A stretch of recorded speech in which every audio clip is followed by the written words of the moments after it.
역대상 오늘은 7장 말씀을 함께 나눌게요. 1절 말씀을 읽고 나누면 시작을 합니다.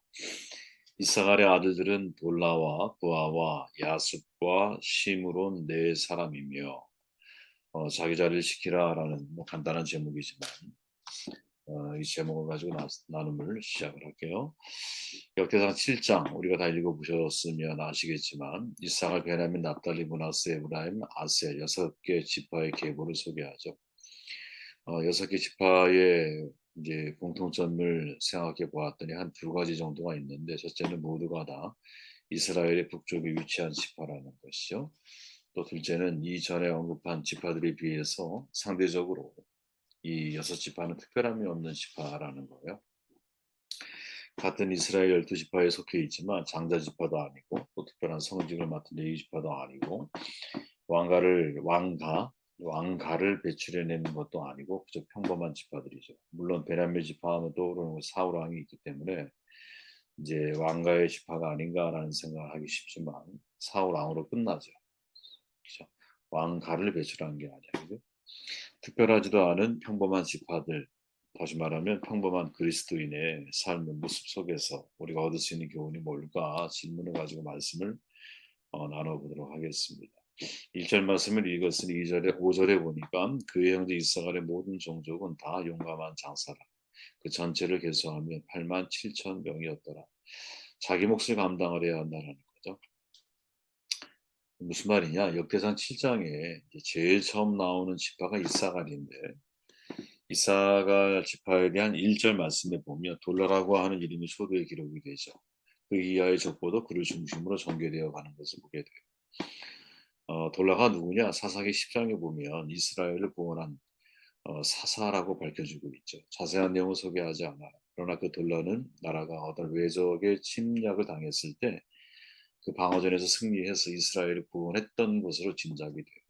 그 사사의 핏줄을 이어받아서인지 모르지만 이 지파에서는 대대로 용사가 많이 배출이 된 것 같아요. 특히 다윗 왕 때는 그 수요가 22,600명이었는데 5절에 가보니까 8만 8천 명으로 증가돼 있거든요. 엄청난 수가 증가한 거죠.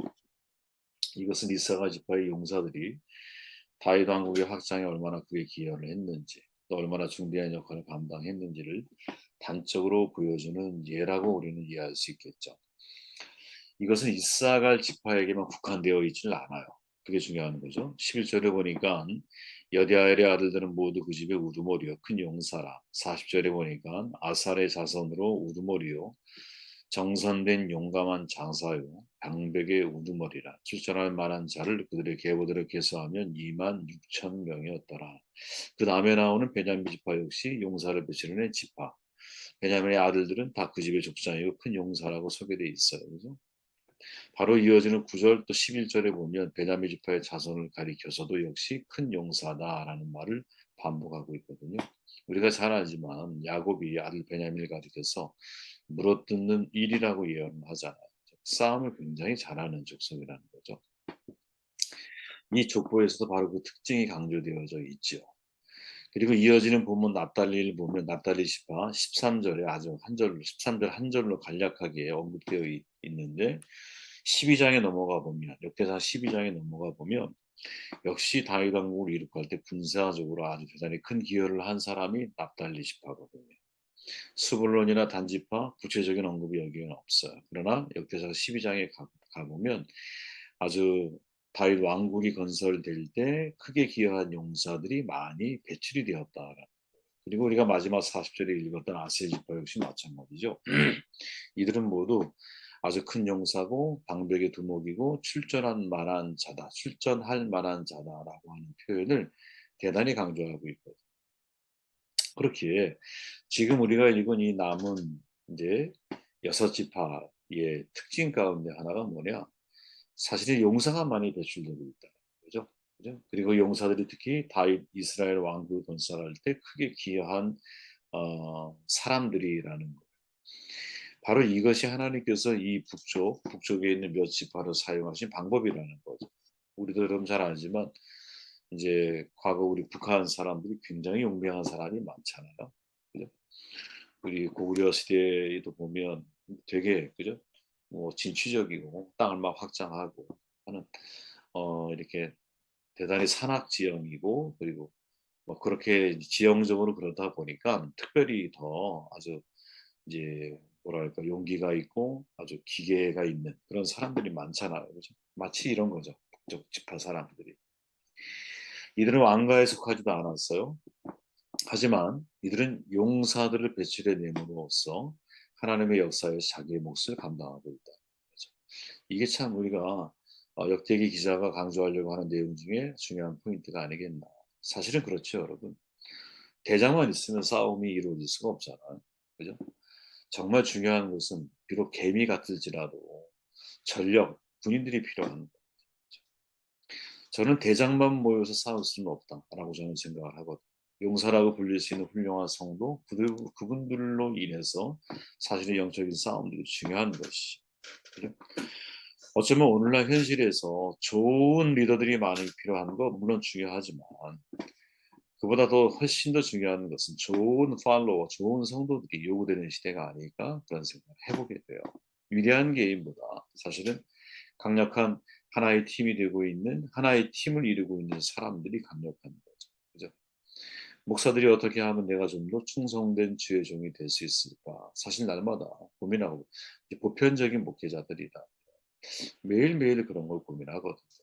어떻게 하면 내가 하나님이 내게 하라고 주신 일을 잘 감당할 수 있을까? 근데 우리 일반 성도님들 역시 내가 어떻게 하면 하나님 앞에 선한 일에 잘 쓰여지는 신앙의 용사가 될 수 있을까? 이 문제를 함께 고민하고 있는 공동체가 사실은 진짜 힘이 있고 능력이 있는 공동체가 되는 것이 아닐까? 그런 생각을 하게 되었습니다.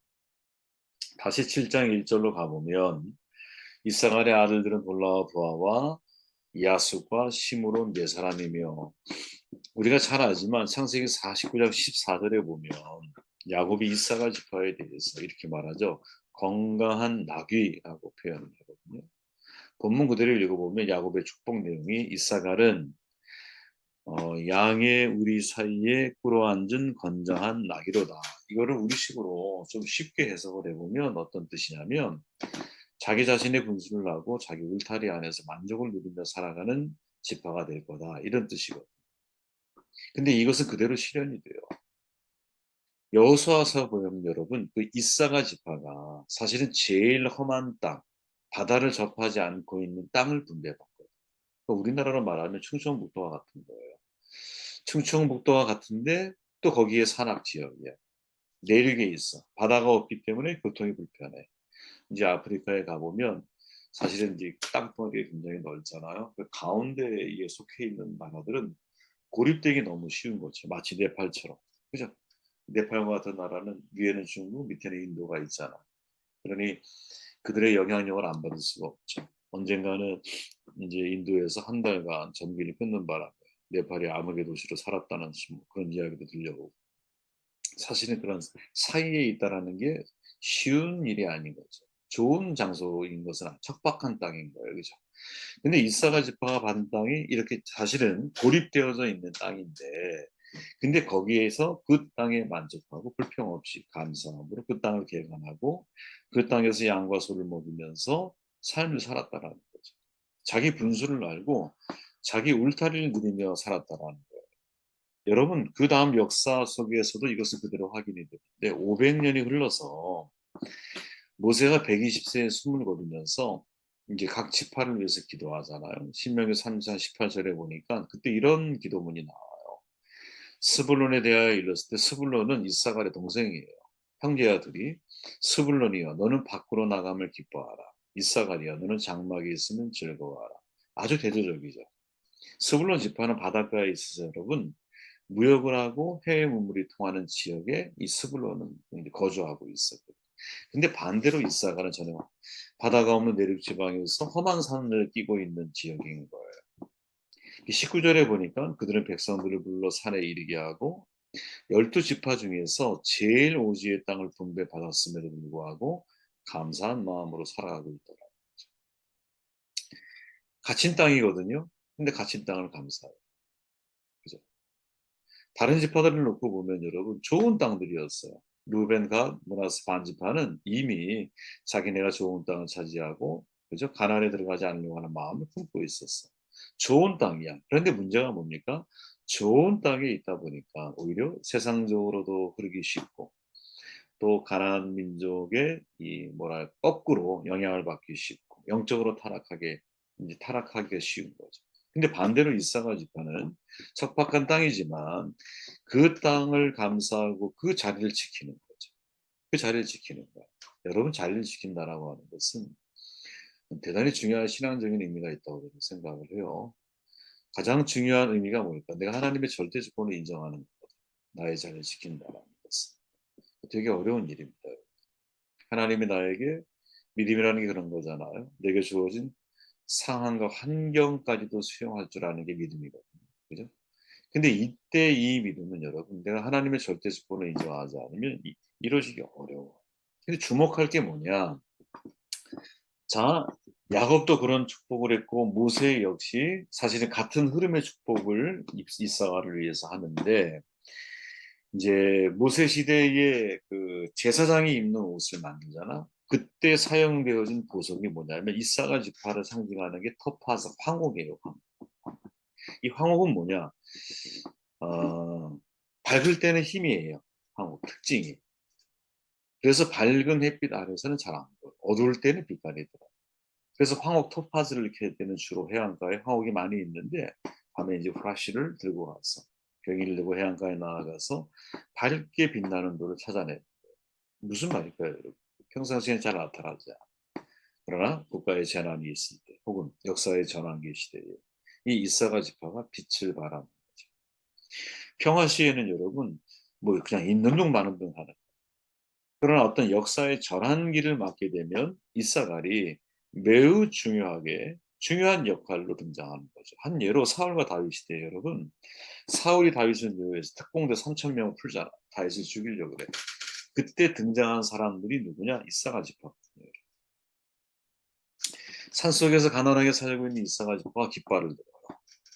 이 나라가 나아갈 길은 다윗 편이다. 하나님이 다윗과 함께 하신다. 사울은 지는 달이고 떠오르는 태양은 다윗이다. 그래서 이사가 지파가 가장 먼저 깃발을 들고 나오니까 모든 지파가 모이는 거예요. 그렇죠? 그래서 여러분 역대상 12장의 32절에 보면 이사가 자손 중에는 이렇게 말해요. 시세를 알고 시대의 흐름을 안다라는 거지. 그리고 시대의 흐름이 나에게 이제 어떤 그 역사가 나를 부르고 있다라고 하는 그런 시세에 대한 흐름을 내가 깨닫게 되었을 때 아주 용감하게 자리를 박차고 일어나서 그 시세에 동참하게 되는 그 흐름을 이끌어 나가는 역할을 감당하고 있다. 저는 이게 우리가 참 주목해야 할 이제 하나의 이 흐름이 아닌가 하는 생각이 들어요. 역대상 7장에서 가장 중요한 게 뭡니까? 자기 자리를 지키는 거죠. 그죠? 자기 자리에서 자기의 몫을 감당. 이 6개 지파의 특징은 그런 왕가의 후손도 아니고 성직을 맡은 사람도 아니고 뭔가 특별할 것이 없어 보이는 사람들이지만 이 지파들 속에서 나타나는 공통점 중에 하나는 자기 자리에서 용사들을 배출하고 있다는 거죠. 그죠? 그리고 그 중에서 첫 번째 소개되고 있는 이사가 지파 특별히 더 대단한 사람들인데 왜? 다른 사람들은 이 이사가 지파는 내륙에서 고립된 지역에 험악한 지대에 살고 있었거든요.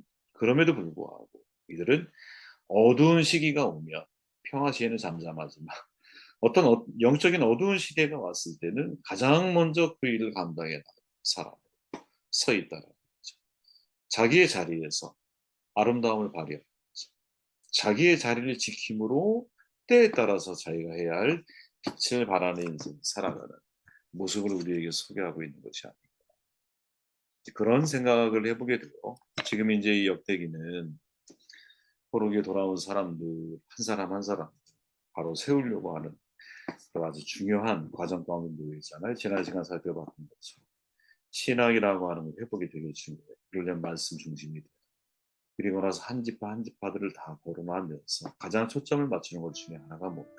여러분 지금 여러분들이 서 있는 삶의 자리가 중요한 거예요. 이 이야기를 하고 싶어 하는 것이 아니고 각 지파가 서 있는 자리에서 자기의 몫을 잘 감당해 날 때 다시 이스라엘을 재건하는 일이 시작되는 것이 아닙니다.